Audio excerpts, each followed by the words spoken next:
Welcome to my YouTube channel दोस्तों।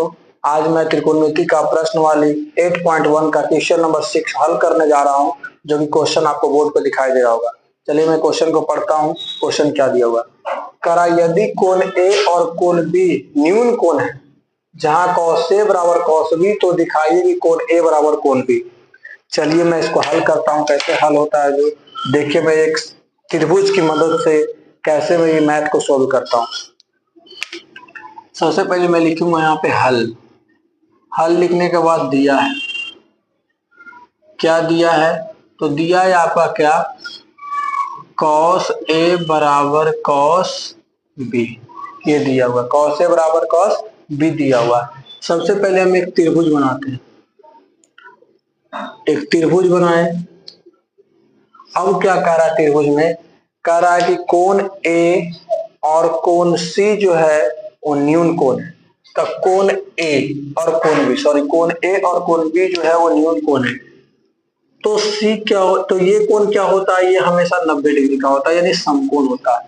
ये क्या होता है आपका, समकोण होता है, यानी 90 डिग्री का होता है, तो वो समकोण मैंने बना दिया। अब बचा क्या, तो कह रहा है क्या चीज, A और B होता है जो न्यून कोण। जब ये समकोण होता है तो जो ये कोण होता है और ये कोण जो होता है ये आपका न्यून कोण होता है। ठीक है, तो इसको आपका बोला है कि ये है और इसको बोला है कि बी है, तो ये ऑलरेडी क्या हो जाएगा, सी हो जाएगा। तो ये आपका सी हो गया, यानी कि ये भी सी हो गया। अब आते हैं क्वेश्चन से, प्रश्न से। प्रश्न क्या कह रहा है, कह रहा है कि cos A बराबर cos B, यानी सबसे पहले यहाँ पे हम जानेंगे cos का फॉर्मूला क्या होता है। तो cos का फॉर्मूला क्या होता है, आधार बट्टा में कर्ण। ये भी क्या हो जाएगा, ये भी हो जाएगा आपका आधार बटा में कर्ण। ये मैंने कर दिया, सॉरी स्क्वायर, ये हो गया। अब क्या है, तो अब देखिए मैं यहां से करता हूं।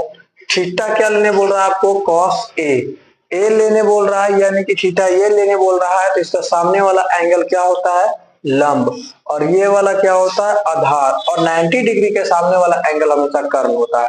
तो बाबू ये तो आपका कर्ण हो गया, मैंने लिख दिया ये कर्ण। ठीक है, तो ये इसका सामने वाला एंगल क्या हो जाएगा, लंब।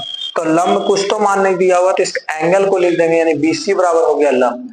हमको ये लंब नहीं निकालना, क्या आधार, तो ये लंब हो गया, तो क्या हो जाएगा आधार। तो मैं यहाँ लिख दूंगा आधार। अब करा कर्ण, तो कर्ण तो मैंने लिख के दिखा दिया कि ये भी क्या होगा, कर्ण होगा। ये भी लिख दिया हमने कर्ण। अब देखिए क्या कह रहा है यहाँ पे, अब कह रहा है क्या चीज, आधार बटा कर्ण, लेकिन cos B लेने बोल रहा है, थीटा B यहां से लूंगा मैं। तो इसका सामने वाला जो होगा ये आपका लंब हो जाएगा और ये आपका आधार हो जाएगा, यानी BC। तो मैंने लिख दिया BC बटा में कर्ण, क्या तो कर्ण हो गया आपका AC, क्या AB, क्या हो गया AB। अब देखिए बराबर में जब दोनों हर समान हो या अंश समान हो तो आपस में कट जाते हैं। तो बराबर में यहाँ भी AB है, यहाँ भी AB है, दोनों खत्म। बचा क्या आपका, तो बच गया AC बराबर BC। अब क्या देखेंगे, कैसे सिद्ध करना हमको। तो A के सामने वाला एंगल, यानी AC के सामने वाला एंगल कौन है, तो B आ रहा है, यानी AC के सामने वाला एंगल कौन कौन आ रहा है, B। तो हम लिख सकते हैं AC बराबर B। अब देखिए BC के सामने वाला एंगल कौन आ रहा है, A, तो क्या हो गया, कोण A। अब क्या कहेंगे हम, तो कह सकते हैं कि कोण AB बराबर कोण A, या तो कह सकते हैं हम क्या, या कह सकते हैं कोण A बराबर कोण B। आपका क्या हो गया, सिद्ध हुआ।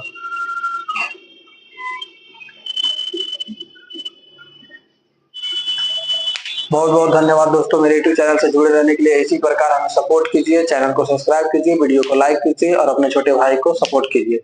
अब मैं हट जाता हूँ, आप चैनल स्क्रीनशॉट ले सकते हैं तो ले लीजिए।